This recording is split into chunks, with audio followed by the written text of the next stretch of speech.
رسول اللہ صلی اللہ علیہ وسلم کا 32 میلادی پورا ہو چکا تھا، حضرت رقیہ کی پیدائش ہے، رسول اللہ صلی اللہ علیہ وسلم کی دوسری بیٹی، اور ان کے 2 سال بعد سن 35 ہجری حضرت ام کلثوم کی ولادت ہے، رسول اللہ صلی اللہ علیہ وسلم کی تیسری صاحبزادی، اور اعلان نبوت ہوا سن 40 ہجری میں، تو حضرت فاطمہ الزہرا رضی اللہ عنہ کی پیدائش ہے سن 41 میں، 41 میلادی، وہ 32 میلادی پھر 35 میلادی۔ اچھا، حضرت فاطمہ الزہرا کے 2 سال بعد 43 سال جب رسول اللہ کی عمر مبارک تھی، پھر حضرت عبداللہ جن کو طیب طاہر مطیب مطہر کہتے ہیں، ان کی پیدائش ہے۔ اب ذرا توجہ رکھنا کہ اصل میں اعتراض کیا ہے۔ اعتراض یار لوگ یہ کرتے ہیں کہ اگر یہ مان لیا جائے جو حق اور سچ اور حقیقت ہے کہ حضرت رسول اللہ کی 4 بیٹیاں ہیں، تو لوگوں کے جھوٹے عقیدے پر رندہ چلتا ہے، تو اس لیے وہ کہتے ہیں دیکھو حضور پاک صلی اللہ علیہ وسلم کی اعلان نبوت سے پہلے 2 بیٹیوں کا رشتہ ابو لہب کے بیٹوں سے ہو چکا تھا، یعنی 7 سال 8 سال 10 سال میں بیٹیاں پیدا بھی ہو گئیں، بڑی بھی ہو گئیں، شادی بھی ہو گئی، تو اس طرح کے اعتراضات ہیں۔ میں کہتا ہوں سنیں، بات کو خلط ملط نہ کریں، آپ نے ڈبلنگ کی ہے، ذرا تفصیل سے سمجھیے جو میں سمجھانا کیا چاہ رہا ہوں۔ رسالت مآب صلی اللہ علیہ وآلہ وسلم نے اعلان نبوت سے پہلے حضرت زینب کا نکاح تو کر دیا ہے حضرت ابو العاص سے، وہ تو حضرت خدیجہ کے بھانجے ہیں حضرت ابو العاص، لیکن جو 2 بیٹیاں ہیں رسول اللہ کی، رقیہ اور ام کلثوم، ان کا صرف رشتہ نکاح ہوا تھا، ابو لہب کے بیٹوں سے رخصتی نہیں ہوئی تھی، رشتہ ہوا ہے۔ رشتہ طے کرنا کوئی جرم ہے؟ اچھا، والد چاہے تو اپنی نابالغ بچی کا رشتہ کر سکتا ہے، یہ ثبوت قرآن کریم سے۔ آیت نمبر 3 سورت اٹھا لیں، سورت نمبر 65 سورت طلاق پارہ نمبر 28، واللائی یئسن من المحیض من نسائکم ان ارتبتم فعدتہن 3 اشہر واللائی لم یحضن۔ اللہ نے نابالغ کی عدت کو بیان کیا ہے، تو نابالغ کی عدت تب آئے گی جب نکاح منعقد ہو سکتا ہے، ہو سکنا اور ہے، حکم اور ہے، حکم نہیں ہے۔ چاہے تو والد کر سکتا ہے، بچی بڑی ہوگی تو پھر اس کی ترتیب کے مطابق دیکھا جائے گا، اگر نکاح اس کے حق میں تھا تو اس نکاح کو برقرار رکھا جائے گا، نکاح اس کے حق میں نہیں ہے، کسی اور وجہ سے کہ والد نے شاید غلط وجہ سے کیا ہو، تو پھر اس کو اختیار مل جائے گا کہ وہ اس نکاح کو فسخ کر سکتی ہے۔ یہ اسلام نے اس کو حقوق اور رائٹس دیے ہیں، لیکن نابالغ کا نکاح ہو سکتا ہے۔ تو رسول اللہ صلی اللہ علیہ وسلم نے اپنے چچا کے بیٹوں سے ان 2 کا نکاح کر دیا تھا۔ اعلان نبوت ہوا سن 40 میلادی میں۔ اعلان نبوت کے بعد 3 سال تک حکم نہیں تھا کہ اعلانیہ تبلیغ کرو، 41 42 43 سال، 3 سال زمانہ فطرت کے، ان 3 سالوں میں اعلانیہ تبلیغ کا حکم نہیں ہے۔ 44 سال رسول اللہ کو عمر پوری ہے تو اعلانیہ تبلیغ کا حکم ہے، اور حضور پاک علیہ السلام نے فران کی چوٹی پہ توحید کی دعوت دی ہے، اور ابو لہب سے اس وقت غلط گفتگو ابو لہب کے منہ سے نکلی، تبرہ نکلا، گستاخی نکلی، وہاں اس نے پتھر دے مارا، قرآن نے آیت اتار دی، تبت یدا ابی لہب وتب، ابو لہب نامراد ہو گیا، تو یہ گھر آیا، اس نے بیٹوں کو کہا گیا اگر میرے بیٹے ہو تو جاؤ اس کی بیٹیوں کو طلاق دے دو، رسول اللہ صلی اللہ علیہ وسلم کا نام لے۔ اور وہ دونوں بیٹے آئے جب رسول اللہ صلی اللہ علیہ وسلم کی عمر مبارک تقریباً 45واں سال کے لگ بھگ ہے، ان دونوں نے آ کر رسول اللہ صلی اللہ علیہ وسلم کے چہرہ انور کے منہ پر ٹھہر کر ان نے ان کی بیٹیوں کو طلاق دی ہے۔ اچھا، یہ ابھی تک رخصتی نہیں ہوئی ہے، اور پتہ نہیں کہاں سے کہاں اعتراضات کر دیے جاتے ہیں، جی اتنے سال عمر، اتنے سال کی بات نہیں ہے، 25 سال میں نکاح، اور ان 2 بیٹیوں کی طلاق تو رسول اللہ کی 45 سال کی عمر میں ہو رہی ہے۔ لیکن بس مثالہ لگا کر غلط کہہ کے عوام کے دماغ کو ادھر ادھر کرنا تو یہ شیطان کا کام ہے، تو بڑی آسانی سے کیا جا سکتا ہے۔ اسی لیے تو ہمیں قرآن کریم حکم کرتا ہے کہ فَإِذَا قَرَأْتَ الْقُرْآنَ فَاسْتَعِذْ بِاللَّهِ مِنَ الشَّيْطَانِ الرَّجِيمِ، قرآن جیسی مقدس کتاب بھی پڑھنے لگو تو پہلے شیطان مردود سے پناہ مانگو اللہ تعالیٰ کی۔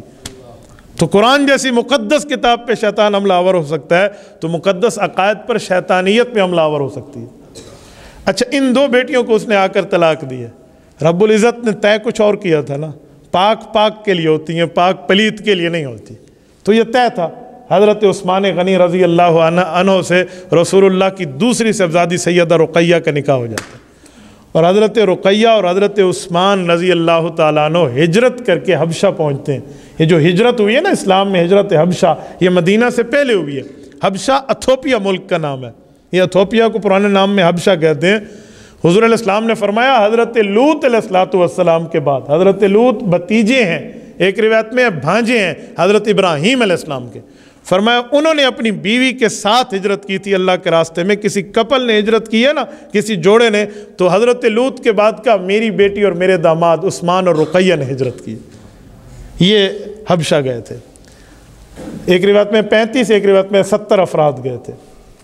دوسری ہجرت حضرت عثمان اور ان کی بیوی کی مدینہ طیبہ ہے، اور یہ سارا سفر جو ہے یہ سمندری سفر ہے۔ حضرت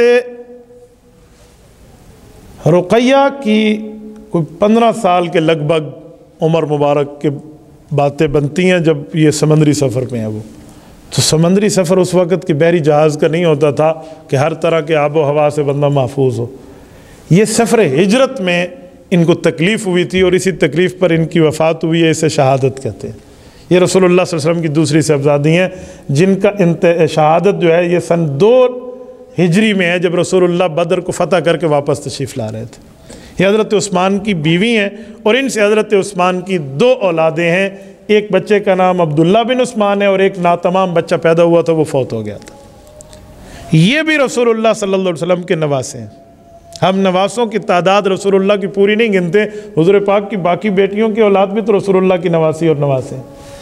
جو حضرت زینب پہلی بیٹی کا نکاح حضرت خدیجہ نے اپنے بھانجے سے کیا تھا، جس وقت ابو لہب نے اپنے بیٹوں کو کہہ کر طلاق دلوا دی رسول اللہ کی صاحبزادیوں کو، تو ابو العاص کے پاس پورا مکہ آیا، پوری فیملی آئی، پورا خاندان آیا، برادری آئی کہ تو بھی جا کر محمد کی بیٹی کو طلاق دے دے۔ ان کی اس وقت رخصتی ہو چکی تھی، حالانکہ کلمہ شروع میں انہوں نے نہیں پڑھا تھا۔ حضرت ابو العاص نے، حضور کے داماد ضرور تھے، حضرت خدیجہ کے بھانجے تھے، گھر کے بندے تھے، لیکن پوری فیملی، خاندان، برادری، پورے مکہ کے کافروں کو کہا جو کچھ تم سے ہوتا ہے کر لو۔ کیا کرو گے میرا؟ میں اسے طلاق نہیں دیتا، اس نے میرے اوپر احسان کیا ہے۔ کہا احسان کے بدلے یوں نہیں دیے جاتے۔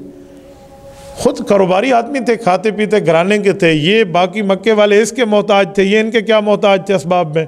کہا جی جو کرنا ہے کر لو، میں طلاق نہیں دیتا۔ وہ میری گھر والی ہے اور میری عزت ہے، میری اہلیہ ہے، اور میرے اوپر میری ساس سسر نے احسان کیا، میں نہیں یہ رشتہ واپس کرتا۔ یعنی پوری فیملی سے ٹکر لینا۔ عین اس وقت جب 2 طلاقیں ہو چکی اور ایک کافر کے کہنے پر ان کے بیٹوں نے 2 طلاقیں دے چکی ہو اور یہ مشہور بھی ہو، اور اس طرح سب کے سامنے صد سکندری بن کے ٹھہر جانا، یہ بہت بڑی وفاداری کی دلیل ہے۔ رسالت مآب علیہ السلام نے ان کی تعریف کی تھی، حالانکہ انہوں نے اس وقت کلمہ بھی نہیں پڑھا۔ حضرت ابو العاص نے فرمایا انہ وعد لی ووفا لی وحدثنی وصدقنی، فرمایا اس شخص نے مجھ سے جو بات طے کی ہے پوری کی ہے، بات کی ہے تو سچی کی ہے۔ یہ بعد میں ان کو کلمہ نصیب ہوا، بعد میں یہ صحابی بنے ہیں، اور بعد میں ان کے اسلام مشرف ہونے کی اوقات بعد میں ہیں، لیکن رسول اللہ صلی اللہ علیہ وسلم سے حالت کفر میں بھی اتنی وفا کی ہے۔ رسول اللہ صلی اللہ علیہ وسلم کی تیسری صاحبزادی حضرت رقیہ ہے، سیدہ رقیہ رضی اللہ، سیدہ ام کلثوم، حضرت ام کلثوم تیسری بیٹی ہیں۔ حضرت عثمان کی بیوی جب حضرت رقیہ فوت ہو گئی تو پریشان رہنے لگے تھے۔ حضور پاک علیہ السلام نے محسوس کیا تو حضرت عثمان کو دوسرا رشتہ اپنی صاحبزادی کا دیا۔ حضرت آدم علیہ السلام سے کائنات بنی ہے، قیامت تک یہ کائنات چلے گی۔ 1,24,000 کم و بیش انبیاء ہے، اور 1,24,000 انبیاء کی 1,24,000 کم و بیش امتیں ہیں۔ کسی امت میں، کسی نبی کے افراد اور ماننے والوں میں ایسا شخص نہیں ہے جس کے نکاح میں یکے بعد دیگرے ایک نبی کی 2 بیٹیاں آئی ہوں سوائے حضرت عثمان رضی اللہ عنہ۔ یعنی اس پوری دھرتی پر، اس پوری کل کائنات میں، یونیورسل لیول کی بات کر رہا ہوں، صرف ایک امت کی نہیں، صرف ایک قوم کی نہیں، صرف ایک ملک، ایک بر اعظم اور ایک قبیلے کی نہیں ہے۔ اس دھرتی پر جب سے کائنات شروع ہوئی اور جب تک کائنات چل رہی ہے، کسی ایک شخص کے نکاح میں یکے بعد دیگرے 2 بیٹیاں نبی کی جمع ہو جائیں، یا حضرت عثمان کے علاوہ کسی کا سر مبارک اس لائق نہیں ہے کہ اس کے سر پہ یہ تاج سجے۔ حضرت عثمان رضی اللہ عنہ کو دوسری بیٹی رسول اللہ نے حضرت ام کلثوم دی، ان کا انتقال بھی سن 8 ہجری میں ہوا ہے۔ حضرت ام کلثوم جب فوت ہوئی تھی نا، تو ان کا جو غسل ہوا ہے نا، وہ رسول اللہ صلی اللہ علیہ وسلم کی 3 بیویوں نے مل کے غسل دیا، حضرت حفصہ، حضرت صفیہ، حضرت ام سلمہ رضی اللہ عنہن، اور حضرت ام عطیہ الانصاریہ، ایک انصار کی عالمہ صحابیہ تھی، یہ بھی ان کے ساتھ ان کی مدد میں شامل تھی۔ تبارك الذي نزل الفرقان على عبده ليكون للعالمين نذيرا.